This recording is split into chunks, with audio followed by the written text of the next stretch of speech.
सामान्य साथियों, नमो बुद्धाय, जय भीम। हमेशा की भांति एक बार पुनः हम लेकर आ गए हैं डॉक्टर अंबेडकर संदेश। डॉक्टर अंबेडकर संदेश में नियमित तौर पर आपको मिलता है बाबा साहब का क्रांतिकारी स्पीच, जो समाज के लिए, समाज के जन जागरण के लिए बहुत ही उपयोगी होता है।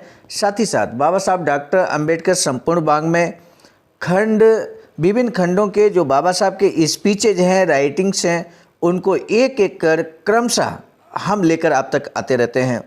इस समय जो डॉक्टर अंबेडकर संदेश हम आप तक पहुंचाने की कोशिश कर रहे हैं, बाबा साहब डॉक्टर अंबेडकर संपूर्ण वाङ्मय खंड 38 के विभिन्न स्पीचेज बाबा साहब के हम आप तक पहुंचाने की कोशिश कर रहे हैं। आज के डॉक्टर अंबेडकर संदेश में आप देखेंगे किस तरह से बाबा साहब ने मई 1924 में जो स्पीच दिया, एक लंबा सा स्पीच बाबा साहब का है, इसलिए उसको हम 3 भागों में लेकर आप सभी के समक्ष उपस्थित हैं। 3 भागों का पहला भाग हम ऑलरेडी आपको पहुंचा चुके हैं, शेयर कर चुके हैं, और अब ये दूसरा भाग लेकर हम उपस्थित हैं।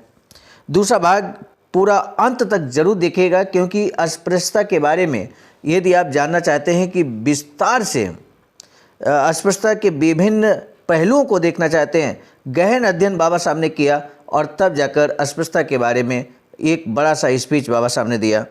तो ये संपूर्ण जो डॉक्टर अंबेडकर संदेश है, इसके तीनों भागों को आप जरूर देखिएगा, ये हमारा आपसे निवेदन है। इसी निवेदन के साथ हम आपको बता दें, नियमित तौर पर ये डॉक्टर अंबेडकर संदेश के माध्यम से बाबा साहब के स्पीचेज आपको मिलते हैं आवाज़ का ऑफिशियल यूट्यूब चैनल के माध्यम से।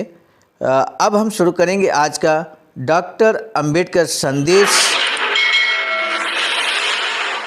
इसलिए आज का दूसरा भाग सुनना बेहद ज़रूरी है। डॉक्टर अंबेडकर संदेश जो कि प्रसारित किया जा रहा है स्थान Buddha Bodhisattva Ambedkar international centre BBIC Sarnath Varanasi राज्य उत्तर प्रदेश से।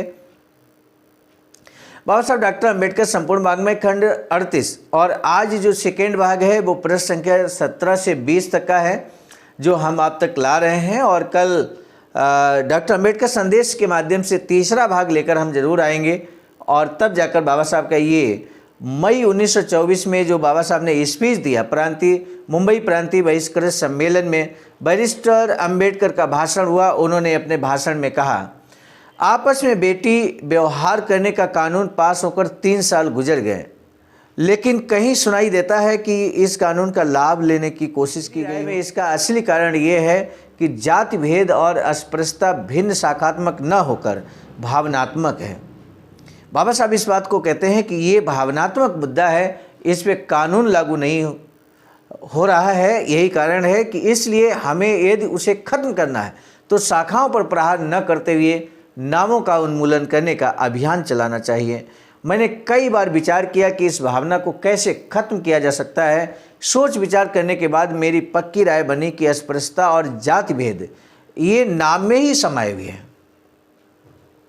व्यक्ति का जो नाम है या जात का नाम है, उसी में ये समाया हुआ है। उच्च वर्णी हमारा तिरस्कार करते हैं तो केवल हमारे नाम के कारण। महार कहने पर सुनने वाले के मन में एक तरह से तिरस्कार की भावना पैदा होती है, और मराठा कहने पर अलग भावना उत्पन्न होती है। ब्राह्मण कहने पर सुनने वाले के मन में आदर की भावना जागती है। कोई इन बातों को गलत नहीं कह सकता। इस मामले में धेर जाति का उदाहरण दिया जा सकता है। ये बताने की ज़रूरत नहीं है कि गुजरात के धेर जाति के लोगों को अस्पृश्यता कितनी तीव्रता से झेलनी पड़ती है, फिर भी बम्बई आने पर वे दक्षिणी मराठा के पड़ोस में रहते हैं। इतना ही नहीं तो मैंने उनमें रोटी का व्यवहार चलते हुए भी देखा है। यही सभी जानते हैं कि दूसरी तरफ अगर महाराष्ट्र का कोई अस्पृश्य गुजरात जाता है तो दक्षिणी कहकर वह ब्राह्मणों के भोजनालय में रह सकता है। हाल ही के 2-3 वर्षों में पूरा मद्रास पेट भरने के लिए बम्बई आ गया, और उसमें मद्रास के बहुत सारे अस्पृश्य लोग भी हैं। लेकिन ये मद्रास के अस्पृश्य मुंबई के हिंदू विश्रांति गृह धर्मशाला में आराम से खाते पीते हैं, उन पर कोई पाबंदी नहीं है। एक क्षेत्र का अस्पृश्य दूसरे क्षेत्र में जाने पर स्पृश्य बन जाता है। इस अजीब बात की वजह खोजने पर यह दिखाई देता है कि सभी क्षेत्रों में अस्पृश्यता के चिन्ह और लक्षण एक जैसे नहीं हैं। एक जगह के लक्षण दूसरे क्षेत्र को पता नहीं है। लक्षणों चिन्हों के अभाव में एक प्रांत का अस्पृश्य दूसरे प्रांत में स्पृश्य माना जाता है। आप देख सकते हैं कितना गहन अध्ययन बाबा साहब ने किया है और उस गहन अध्ययन के आधार पर पूरा एक एक शब्द को आप समझने की कोशिश हम सभी को करनी चाहिए। बाबा साहब यहाँ पर बहुत स्पष्ट तौर पर कहते हैं कि कोई ऐसा संकेत नहीं होता है अस्पृश्य जिससे कि व्यक्ति को आते ही हम समझ जाएं कि ये व्यक्ति अस्पृश्य है। जब वो अपने राज्य छोड़कर दूसरे राज्य में जाता है तो वहाँ कोई जानता ही नहीं है कि ये व्यक्ति अस्पृश्य जाति से बिलोंग करता होगा, क्योंकि चेहरे पे कोई ऐसा निशान नहीं होता है, बॉडी में कोई ऐसा निशान नहीं होता है, बॉडी का कोई स्ट्रक्चर ऐसा नहीं होता है, बनावट ऐसी नहीं होती है जिससे कि पता लगाया जा सके कि ये सामने वाला व्यक्ति अस्पृश्य है या स्पृश्य है। और ये अस्पृश्य और स्पृश्य का जो मामला है सही मायने में अगर हम बात करें तो ये बनाया तो मनुष्य के द्वारा है, मनुष्य के द्वारा गढ़ा गया है और वो इस आधार पर नहीं, स्थानीय आधार पर उसको गढ़ा गया है। अगर इस आधार पर बनाया होता है कि व्यक्ति की बनावट, तो बनावट में किसी तरह का कोई भेदभाव नहीं होता है और इसलिए जब व्यक्ति एक अस्पृश्य व्यक्ति दूसरे राज्य में चला जाता है तो वहाँ पर वो स्पृश्य बन जाता है। बाबा साहब यही बात यहाँ पर कह रहे हैं।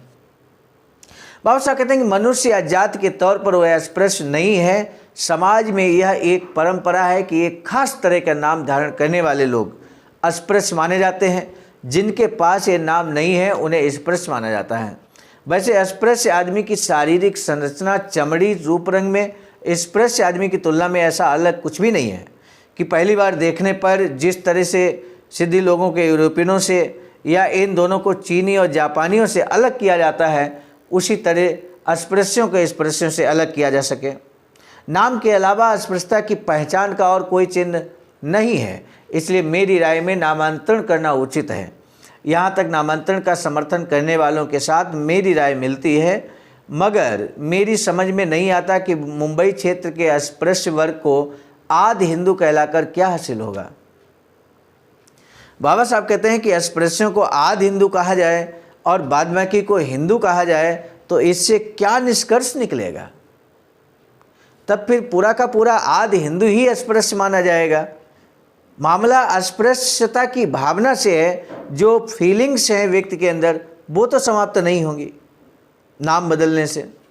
बाबा साहब आगे स्पष्ट तौर पर कहते हैं कि यदि इसका उद्देश्य अस्पृश्य वर्ग की सभी जातियों का एकीकरण है तो बहिष्कृत नाम में क्या बुराई है।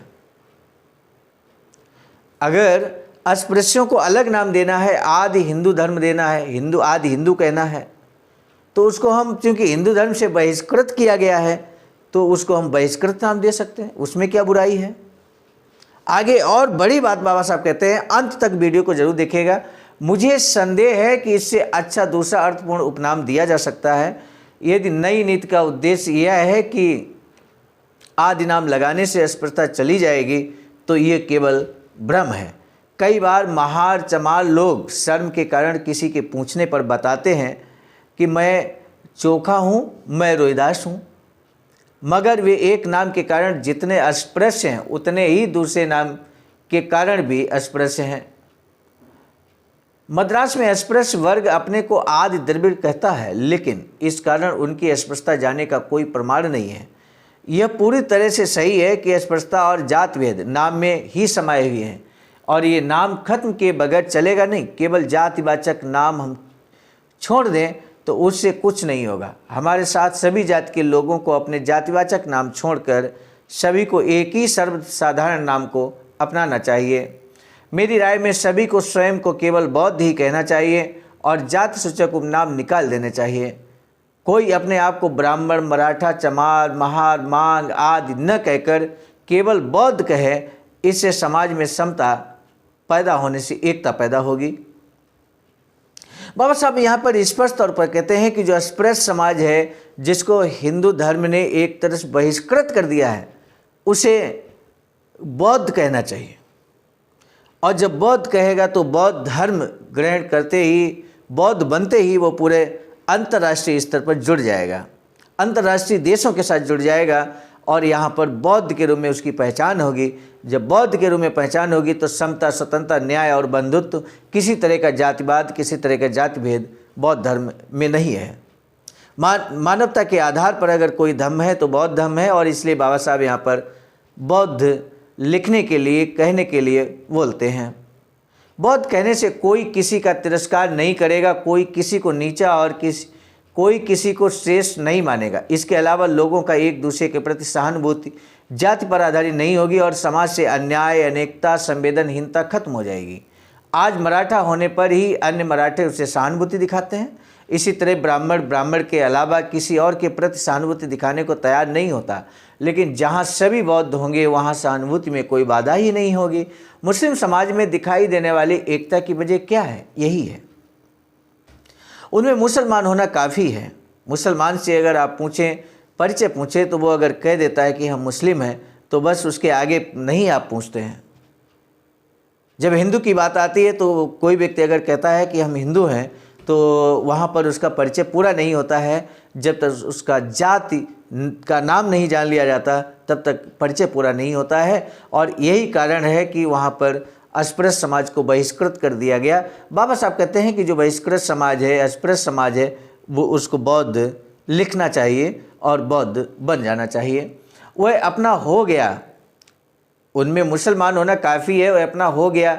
मेरा ऐसा मानना है कि ऐसा बौद्ध धर्म में ही भी होने के लिए समान नाम है और वह बौद्ध ही है। जब ये परिवर्तन होगा वह शुभ दिन होगा। लेकिन महत्वपूर्ण सवाल ये है कि परिवर्तन लाने के लिए क्या किया जाए। आप सभी को मालूम है कि बाबा साहब ने 14 अक्टूबर 1956 को अशोका विजयदशमी के दिन लाखों की संख्या में लोगों के साथ बौद्ध धर्म की दीक्षा ग्रहण कर ली थी। लेकिन पहले से ही बाबा साहब का मत इस तरह का था, जो वो चाहते थे कि एक वैज्ञानिक धर्म को अपनाया जाए, वैज्ञानिक धर्म के रास्ते पर चला जाए। कई मामलों में तो सरकारी कानून बनाए बगैर सामाजिक अन्याय का निर्मूलन होना असंभव है। इस कारण सामाजिक और धार्मिक मामलों में जहां कानून बनाकर सुधार करने के बारे में भ्रम की स्थिति है, उनके बारे में अंग्रेज सरकार ने माना है कि जाति और रूढ़ियों के बारे में कानून शिकंजा कसा जाना हमें मंजूर नहीं है। मैं मानता हूं कि इस दृष्टि से बहुत खुशी की बात यह है कि भारत को स्वराज मिलने का अवसर आया है, क्योंकि ब्रिटिश कानून हुकूमत हमारे लिए तो बाधा और न हो तो अराजकता की तरह है। ब्रिटिश हुकूमत हमारे लिए हो तो बाधा और ना हो तो अराजकता की तरह है। हमारे लोगों को स्वराज से बहुत डर लगता है, हमें आज़ादी से डर लगता है। ऐसा लगता है कि स्वराज का रूपांतरण पेशवाई में होगा। पेशवाई शब्द का यहाँ यूज किया गया। हम सभी इस बात को जानते हैं कि पेशवा के राज्य में उस समय अस्पृश्यों पर किस तरह से अत्याचार होते थे, शोषण होता था। जब हम बात करते हैं गले में मटकी और कमर में झाड़ू, तो ये पेशवा राज्य की निशानी थी। अस्पृश्यों को इस तरह की दयनीय स्थिति में रहना पड़ता था। तो जैसे ही स्वराज की बात आती है तो यहाँ पे डर इसलिए पैदा होता है कि कहीं स्वराज किसी वर्ग विशेष के पास चला गया और उन्होंने इसी तरह से राज्य किया और इसी तरह से शोषण अत्याचार किया, तो बताइए स्वराज का क्या मतलब है। और इसलिए अस्पृश्यों को स्वराज से डर लगता है। लेकिन ये किन विचारों को दर्शाता है, क्योंकि पेशवाई स्वराज और आज के स्वराज में काफ़ी फ़र्क है। बाबा साहब कहते हैं कि पेशवाई स्वराज था और आज का स्वराज में काफ़ी फ़र्क आने वाला है, क्योंकि पेशवाई में एक बार स्थापित राजवंश राज करता था। एक बार जो राजा बनता था, फिर उसका बेटा, उसके बेटे के बाद उसके बेटे का बेटा, और यही पूरा चलता रहता था। एक ही वंश हमेशा राजवंश चलाया करता था। लेकिन वर्तमान में परिदृश्य बदल गया है। बाबा साहब कहते हैं वे जनता की राय से शासन नहीं करते थे। भावी जो स्वराज होगा अंग्रेजों के जाने के बाद, वो सरकार जनता की राय से चलने वाली होगी। इतनी बड़ी दुर्दशा बाबा साहब देखिए 1924 में कहते हैं, और जाकर जब 26 नवंबर 1949 को भारतीय संविधान समर्पित करते हैं पूरे राष्ट्र को, देश को, तो उसमें भारत की जनता को पावरफुल बना देते हैं बाबा साहब। और उसमें हमेशा हमेशा के लिए कोई राजा नहीं हो सकता है। इस तरह के स्वराज में यदि जनता के हितों की अनदेखी हुई, उनकी सुरक्षा दूर से किसी प्रकार की राजनीति में नहीं होगी। ऐसा पूरे विश्व का अनुभव है और इसी वजह से लोक सम्मत स्वराज ही सर्वोत्तम प्रशासनिक राज्य व्यवस्था है। मुझे आश्चर्य होता है कि हम लोग ऐसे स्वराज से क्यों डरते हैं।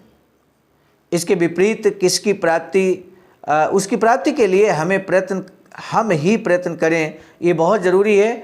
आपको इस बात पर गौर करना चाहिए कि मेरा स्वराज्य से तात्पर्य क्या है। आज भारत में स्वराज को लेकर जो मतभेद हैं वे मुख्य रूप से इसी बात को लेकर हैं कि अंग्रेज़ों से सत्ता धीरे धीरे ली जाए या एक मुश्त, सारा जोर इस मुद्दे पर है। इस बात पर कोई विचार नहीं कर रहा है कि हमें प्राप्त सत्ता स्वराज किसकी राय से चलेगी। सोचिए, यदि सत्ता एक ही वर्ग की राय से चलती रही तो क्या अंग्रेजी शासन में जो हालत है उससे भी 10 गुना ज़्यादा बुरी स्थिति में नहीं हो जाएगी। इसलिए सत्ता के सवाल जितना शायद उससे भी ज़्यादा महत्वपूर्ण मुद्दा राय का है। जितना सत्ता का सवाल महत्वपूर्ण है उससे कहीं ज़्यादा महत्वपूर्ण मुद्दा राय का है, किसकी राय से सत्ता चलेगी। और जिस तरह से हमारे स्वराजवादियों के इस मुद्दे को गौर मानकर उसकी उपेक्षा की है, उससे स्पष्ट है कि उन्हें जनता की राय की कितनी परवाह है। लेकिन हमें इस मुद्दे पर जोर देना चाहिए, क्योंकि यदि स्वराज आने वाला है तो हमें भी दूसरों के बराबरी के अधिकार मिलने चाहिए। अस्पृश्य समाज को भी बराबरी का अधिकार मिलना चाहिए, बहुजन समाज को बराबरी का अधिकार मिलना चाहिए, SC ST OBC माइनॉरिटी को बराबरी का अधिकार मिलना चाहिए। ऐसे अधिकार प्राप्त करने के लिए हमें वोट देने का राजनीतिक अधिकार हासिल करना होगा। सामान्य साथी, 1924 में जब बाबा साहब का स्पीच दे रहे हैं, उस समय भारत के सभी नागरिकों को वोट देने का राइट नहीं था। मेरा मानना है कि अभी वोट के अधिकार को इतना संकुचित कर दिया गया है कि सारे भारत में केवल 2% लोगों को ही ये अधिकार हासिल है। वोट के अधिकार से इस तरह हमारा दोहरा लाभ होने वाला है। एक, आज लॉ काउंसिल की तरफ से होने वाली उपेक्षा नहीं होगी। जो लोग हमारे वोट देने के कारण चुनकर आएंगे वे हमारे हितों की उपेक्षा नहीं कर पाएंगे। कारण ये है कि उनकी लगाम हमारे हाथों में होगी। वोट के अधिकार से केवल इतना ही लाभ होगा ऐसा नहीं है। उससे दूसरा महत्वपूर्ण फायदा है कि वोट के अधिकार से वर्णाश्रम धर्म पर भारी प्रहार होगा। राजनीति में समान अवसर होने के बाद सामाजिक स्तर पर वर्णाश्रम धर्म को बने रहना संभव नहीं है। राजनीतिक क्षेत्र में एक ब्राह्मण पर यदि भंगी से वोटों की भीख मांगने की नौबत आई तो वर्णाश्रम धर्म कहाँ रह जाएगा। बाबा साहब चाहते थे कि राजनीतिक क्षेत्र में एक ब्राह्मण यदि भंगी से वोट मांगता है, भीख मांगता है और ये नौबत आती है तो वर्णाश्रम यानी कि ब्राह्मण, क्षत्रिय, वैश्य, शूद्र जो ऊंच नीच की भावना है वो समाप्त हो जाएगी। इस रंग से राजा बनने के राजमार्ग को पहले हमें अपनाना चाहिए। कुछ वर्ष पहले तक ब्रिटेन में भी मजदूरों की हमारे जैसी ही दयनीय स्थिति थी। 1860 तक वे इस उम्मीद पर चुपचाप बैठे थे कि लिबरल उनका उद्धार करेंगे, लेकिन ये समझ आने पर कि जो दूसरों पर निर्भर रहा वह डूबा, जिसने जी जान से मेहनत की वह सफल हुआ। इस तरह से प्रेरित होकर उन्होंने अपना उद्धार स्वयं करने का फैसला किया।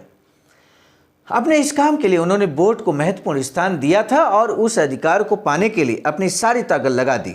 आखिरकार उनकी जीत हुई और वे सत्तारूढ़ हुए और अपनी सोच के अनुरूप सामाजिक, आर्थिक और राजनीतिक सुधार कर रहे हैं।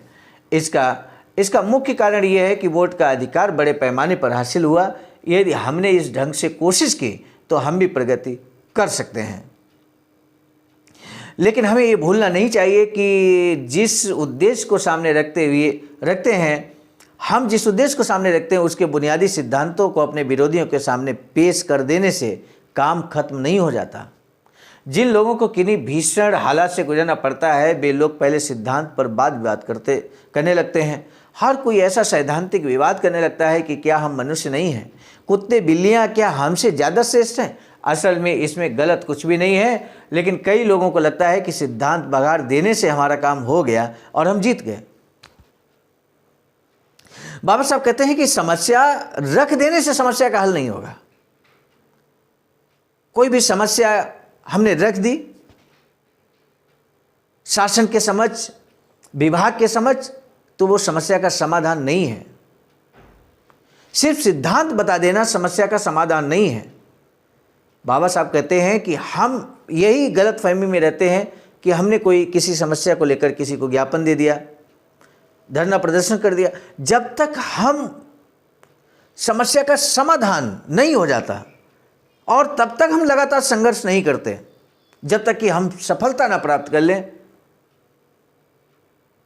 तो यहां पर इस बात को हमें ध्यान रखना है, सफलता प्राप्ति तक निरंतर संघर्ष करना है। एक बार हम और इस बात को रिपीट करते हैं। बाबा साहब कहते हैं कि असल में इसमें गलत कुछ भी नहीं है, लेकिन कई लोगों को लगता है कि सिद्धांत बघार देने से हमारा काम हो गया और हम जीत गए। लेकिन ये भ्रम है। केवल सिद्धांत बघाने से काम नहीं चलता, क्योंकि सिद्धांतों का प्रतिपादन होते ही उसका अपने आप दुनिया पर असर नहीं होता। इसलिए असर पैदा करने के लिए केवल सिद्धांतों के प्रतिपादन के बजाय उन पर अमल करने के लिए आवश्यक संगठन तैयार करना उससे भी ज्यादा जरूरी है। यदि आपने देखा है कि कोई समस्या है समाज की, तो सबसे पहले समाज को संगठित करना होगा, और संगठित जब प्रयास करेंगे, निरंतर प्रयास करेंगे, तब जाकर सफलता आपको मिलेगी। बाबा साहब कहते हैं कि जब तक संगठन नहीं बनता तब तक हम जिन सिद्धांतों के लिए संघर्ष कर रहे हैं वो सिद्धांत हमारे विरोधियों को स्वीकार भी हो जाएं तो भी उन पर अमल नहीं होगा और हमारी बातें अरण्य रोदन की तरह शुष्क साबित होंगे। जिस तरह सर्वांगीण उन्नति की गाड़ी को हाँकने के लिए प्रयत्न रूपी सारथी होना चाहिए, उसी तरह सिद्धांतों का प्रभाव पैदा करने के लिए संगठन होना बहुत जरूरी है। ये सब देखकर मुझे लगता है कि इसमें संघ शक्ति पैदा करने के लिए हम सभी अस्पृश्य जातियों की एक विशाल संस्था होना जरूरी है। ऐसी संस्था बननी चाहिए। इस संस्था के जरिए दो तरह के काम होंगे। एक, हमारे सार्वजनिक कार्यों के लिए लगने वाला धन इकट्ठा करना आसान रहेगा। एक कहावत है कि गरीब की इच्छाएं पैदा होते ही मर जाती हैं। बहुत से लोगों को इस बारे में संदेह है कि हमारा समाज गरीब होने के कारण उसके द्वारा ये काम कैसे हो पाएगा, लेकिन मेरी राय में ये कहावत केवल व्यक्तियों पर लागू होती है, समाज पर लागू नहीं होती। बूंद बूंद से समुद्र बनता है, ये दूसरी कहावत भी सबने सुनी ही होगी। बूंद बूंद से समुद्र बनता है, ये दूसरी कहावत भी सबने सुनी होगी। बाबा साहब का कहने का तात्पर्य है कि किसी व्यक्ति विशेष की कोई भावना हो सकती है कि हम गरीब हैं तो हम उद्धार नहीं कर सकते हैं, लेकिन अगर समाज संगठित हो जाए और संगठित प्रयास करे तो बाबा साहब कहते हैं कि बूंद बूंद से मिलकर समुद्र बनता है। ये महत्वपूर्ण कहावत है, इसको हमें ध्यान रखना होगा। एक एक मिलकर 11 होते। हम सब समाज के लोग, SC ST OBC माइनॉरिटी के लोग, बहुजन समाज यूनाइट हो जाएं, एक हो जाएं, एक विचारधारा के साथ आगे बढ़ें, संगठित प्रयास करें तो निश्चित है शासन सत्ता भी आपकी होगी और समस्याओं का समाधान भी होगा। क्योंकि समस्याओं का समाधान सत्ता से होता है, इस बात को हमें ध्यान रखना है। और इसलिए शासन सत्ता स्थापित करने के लिए हमें विचारधारा स्थापित करनी होगी, विचारधारा को आगे बढ़ाना होगा। बहुजन महापुरुषों की विचारधारा, बाबा साहब की विचारधारा के अनुरूप हमें भारत को बौद्धमय बनाना, भारत को बौद्धमय शासन सत्ता स्थापित करना, ये हमारा सर्वोत्कृष्ट लक्ष्य होना चाहिए। आगे भी अभी बाबा साहब का ये जो स्पीच है वो अधूरा है, और वो हम कल के डॉक्टर अम्बेडकर संदेश में, इसी डॉक्टर अम्बेडकर संदेश के द्वितीय भाग में जोड़ते हुए तीसरा भाग लेकर जल्द ही उपस्थित होंगे।